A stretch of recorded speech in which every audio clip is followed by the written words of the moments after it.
I can't get enough of this show. It's awesome. I mean, it is terrific. Thanks, man. So congratulations. Thank you. We're pretty stoked. So tell us about the part you play in the show. So I am Edward Nygma, who one day eventually becomes the Riddler.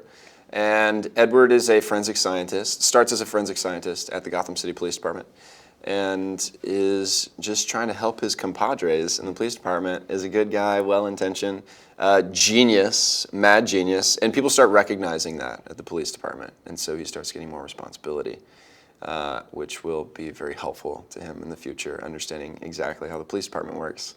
And then eventually, he's gonna turn and start doing evil things, but it's a little ways off. The way it's kind of set up, every season is going to be the rise of a different villain, and so season 1 we're dealing with the rise of Penguin, and so I'm seeing it from afar.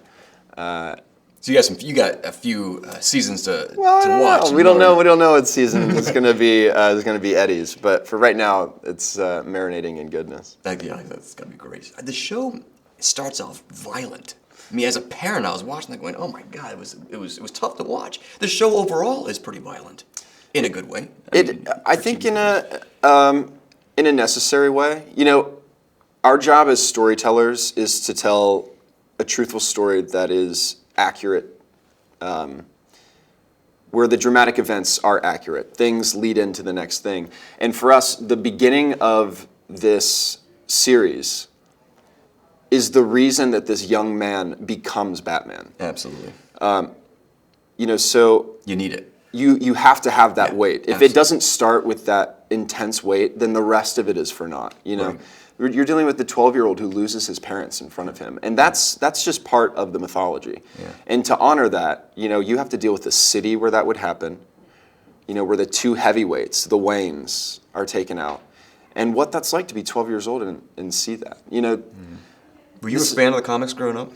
I was certainly a fan of Batman. Yeah. I didn't read the comics. I'm reading the comics now as a 27-year-old, which is awesome. So I'm sitting in my bedroom, my bed light on, just reading the comics. But my brother and I watched the 1989 Batman with Michael Keaton and Jack Nicholson, over and over and over again. And then we watched some animated series, and we had the figurines. My mom pulled out the Batmobile when I went home recently.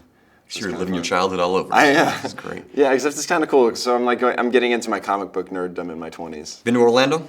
Yeah. You like Orlando? Yeah, I've been there for the amusement park. Yeah, theme parks. Theme parks. Disney? Theme parks, yeah. Cory, congratulations, my friend. Thanks, man. That's great show. I can't wait to see it. Thanks, More man. of it. Thank you, gentlemen and ladies.